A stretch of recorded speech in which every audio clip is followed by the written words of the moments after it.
And with that, I am going to introduce my very good friend, Hesham Tillawi of Current Issues TV. He has a weekly television show that airs out of Lafayette, Louisiana. It is a dynamite program. You owe it to yourselves and to everyone you know to tune in and listen to what our good friend has to say. Thank you.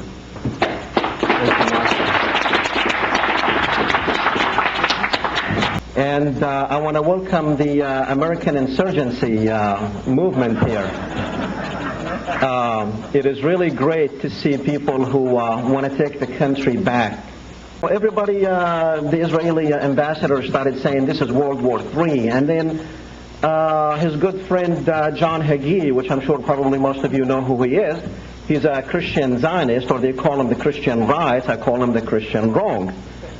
And, they thought, they started packing up, and they were thinking, I don't want to offend anyone here if you believe in rapturing, but they started packing their packs, and they thought that World War III was coming, because our Congress was basically singing the same song as the Israelis, that the Israeli army arrests Palestinians. And to you, when you hear the word arrest, you think, they must have done something wrong, You don't say, now, arrest, what jurisdiction does Israel have over the Palestinians? It's an occupied area. You cannot arrest, you are kidnapping Palestinians. See, I'm here to teach you English. Okay?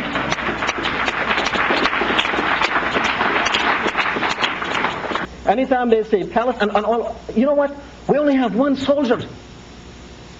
On a tank, he was the gunner. On a tank, we got one soldier, and they have 10,000 of Palestinians that they kidnapped. They went at 2 o'clock in the morning to these people's houses. They sent killer dogs, dragged the person out of his bedroom. And by the way, Palestinians, we don't have the big, huge villas and the big houses. Normally, in a bedroom, you might have about 8 or 9 children sleeping with their mom and dad. So imagine 2 or 3 killer dogs going, and I am not exaggerating, ladies and gentlemen, this goes on in Palestine. They send these killer dogs, it drags people out because they are too cowards to go inside.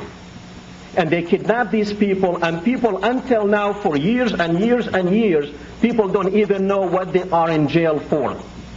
That's what's going on in Palestine. That's what the world does not see. And then they say, suicide bombers. You hear these things, and right away, I bet you right away, how many suicide bombers have been since the start of the Intifada, since 2000 until now? But everybody in the world knows about suicide bombers.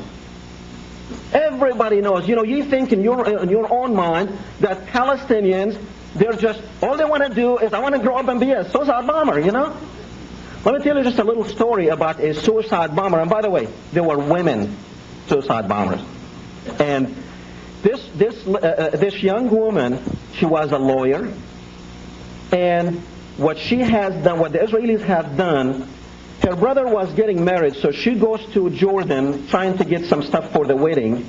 In the meantime, she gets a phone call saying that the Israelis killed, you need to come back, it's not going to be a wedding because the Israelis killed your brother and your fiancé. She goes directly from Jordan to the morgue, and she sees her fiancé and her brother in the morgue.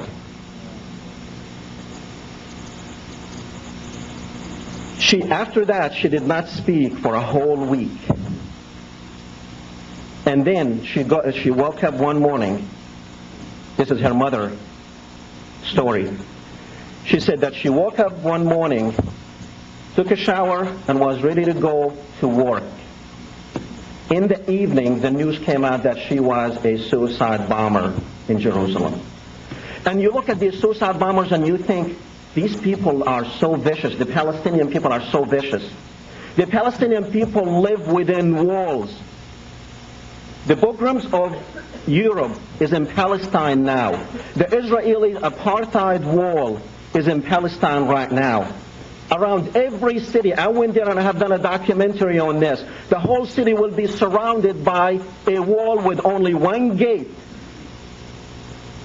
and you need a permission. You have to have a reason to why are you going in and out of that city. Imagine, ladies and gentlemen, if you live under those circumstances. People are living without work. They have closed in the Palestinian territories completely. People are starving in Palestine. People are dying in Palestine. Kofi Annan he went there last week and he demanded that the Palestinians release the Israeli soldier. But he didn't tell the Israelis, what about these 10,000 Palestinians that you have? When he got there, the Israelis killed 5 Palestinians. The next day when he was leaving, they killed 14 Palestinians.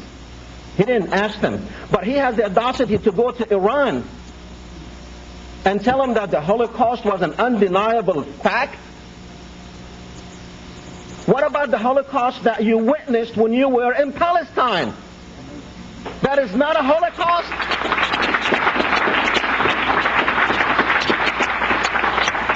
We did not have the news media and the internet that we have now back during World War II to see what was going on.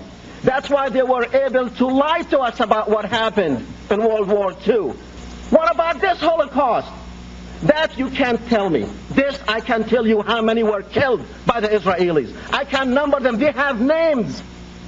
When an Israeli died, they go and visit his family. Kofi Annan went and visited the families of those soldiers who are held by the Palestinians and by Hezbollah. Did he go to visit any of the Palestinians, the 10,000 Palestinians who are held by the Israelis? No, he did not. But he did go and visit the Israeli families. Why? Why are we witnessing this and we're not doing anything about it? What can we do about it? Nothing. Because we live in America. I'm a Palestinian American. I came from a country that is occupied by Israel to the land of the free and the brave. Turned out to be occupied by Israel too.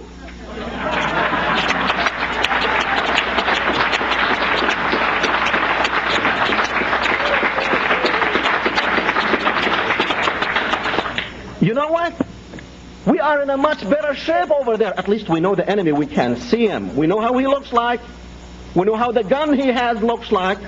But you have no clue how the enemy here looks like. See, we know him. He shoots at us. And he has the Star of David. So we know who he is. But you don't know. I have met David Wise a few years back. He's been on my show a couple of times. And it's like, you know what? There are Jews out there who are against Israel. That we really need to talk to them. Thank you for listening. And at this time I would like to introduce my friend David Wise.